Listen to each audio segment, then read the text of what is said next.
네, 이번에는 보고 리포트 이어가 보겠습니다. 종목 분석 오늘도 확실히 해볼게요. 함께할 분은 한국투자증권 서초중앙PB 길건우 FC입니다. 안녕하세요. 안녕하십니까.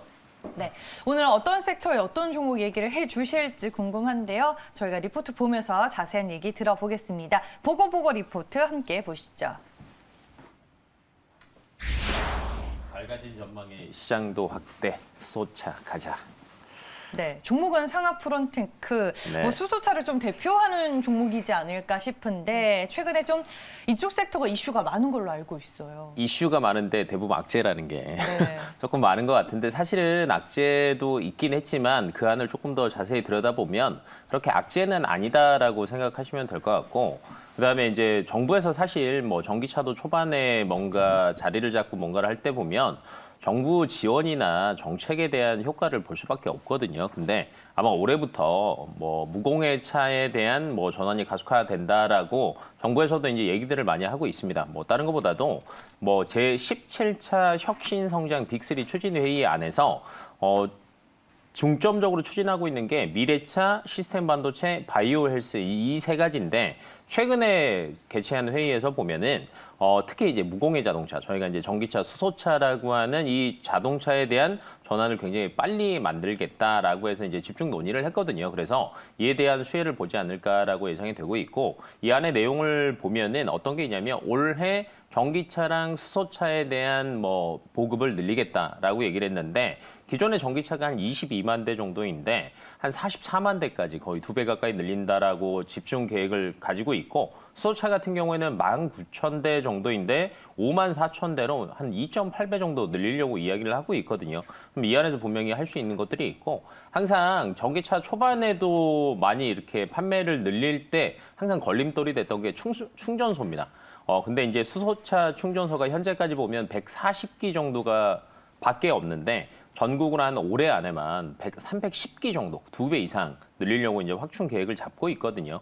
그리고 이제 제네시스발 악재를 이제 조금 더 들여다본다라고 하면 네. 승용차를 포기한다라는 거라고 생각하시면 될 것 같아요. 그러니까 수소차 같은 게 승용차에서 많은 부분을 뭐 점유율을 높인다라는 건 실상 어려울 것으로 예상은 되고 있고요.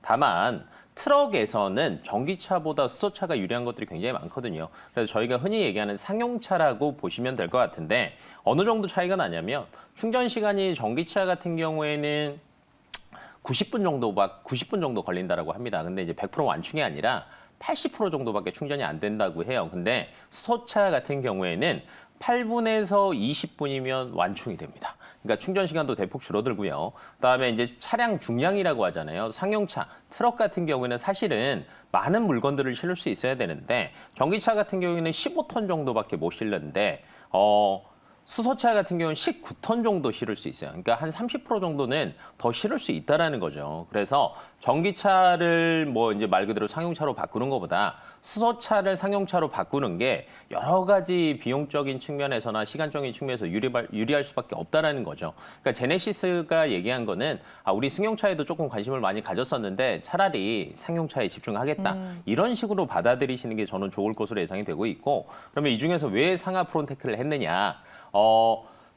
전기차에서도 사실은 이 전지가 굉장히 많은 비용을 차지를 하거든요.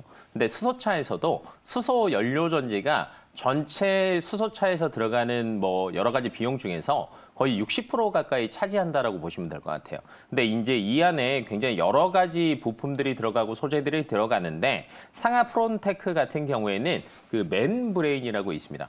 그러니까 이제 뭐 고분자 전해질막이라고 보시면 되는데 원래 전 세계에서 이제 미국 고오사가 독점을 하고 있었는데 이걸 국산화시켰고 상용화시켰습니다. 그래서 수소에 대한 섹터가 늘어나면 늘어나고 수소차가 많이 팔리면 팔릴수록 상하 프론테크는 수혜를 볼 수밖에 없다라고 보시면 될 것 같고 굳이 이제 뭐 연료 전지에도 들어가는 재료기도 하지만 뭐 작년부터 사실은 수소 밸류 체인에서 수소 생산하고 사용하고 보관하고 뭐 이런 것들에 대한 뭐 여러 가지 이제 이슈들이 나오고 있었는데 실질적으로는 이 전해질막 자체가 수전의 설비라고 들어보셨을 텐데 여기에도 들어갑니다. 그러니까 차에도 들어가고 수소를 생산하는 데도 들어간다라고 보시면 될 것 같은데 적용 범위가 더 확대가 될 수 있는 굉장히 넓습니다. 부분이네요. 그래서 네. 말 그대로 생산하고 사용하는 데 모든 것에 이 전해질막이 들어간다라고 보시면 되는데 최근 들어서 이제 글로벌 수전의 장치가 뭐 현재까지 작년 기준으로 했을 때 한 300메가와트 정도밖에 안 된대요. 근데 앞으로 한 25년에서 30년 뒤에는 목표치가 3,200기가와트라고 해서 거의 10,000배가 늘어납니다. 그만큼 적용 범위가 굉장히 확대가 될 거라는 건데 연평균으로 따지면 거의 한 50% 이상 성장은 앞으로 할 수밖에 없는 상태라고 보시면 될 것 같아요. 그러면 직접적인 수혜를 상하프론테크가 받을 수밖에 없다라고 이렇게 생각을 하시면 될 것 같고요. 상하프론테크의 주요 고객사 중에 하나가 현대모비스입니다. 현대모비스가 쟤네 말 그대로 현대차의 수소연료 전지를 이제 부품을 공급하는 업체이기도 하는데 최근에 1조 3천억 원 정도의 수소 연료전지 공장 신설을 했어요. 그러니까 그만큼 앞으로 수소 연료전지 시장이 늘어날 수밖에 없고 플러스 정책으로도 뒷받침이 된다라고 하니 사실 상하프론테크가 너무 많이 조정을 당했거든요. 그래서 거의 이제 바닥 가까이 내려왔다라고 생각이 돼서 지금이 조금 들어가기 좋은 시기지 않을까라고 생각해서 가지고 가봤습니다. 네, 상하프론테크 오늘 많은 분들이 지금 유튜브 채팅창에서 얘기를 나누고 있습니다. 상하프론테크 주가 바닥인 것 같은데 뭐 이렇게 말씀하시는 네, 분이 거의 실제로 지금 있네요. 바닥을 네. 다지지 않았나라고 생각을 하고 있고요.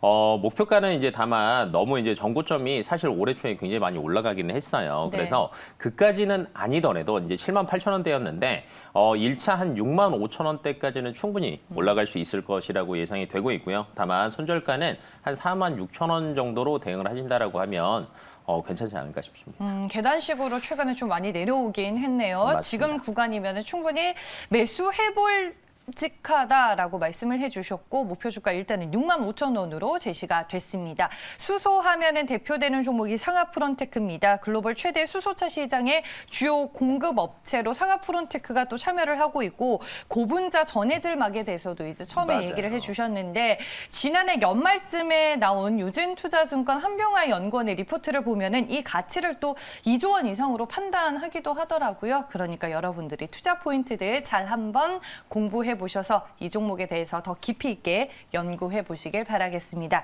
네, 보고 리포트 오늘 저희가 알아본 종목 상하프론테크였고요. 함께할 분은 한국투자증권 서초종합PB센터 길건우 FC였습니다. 고맙습니다.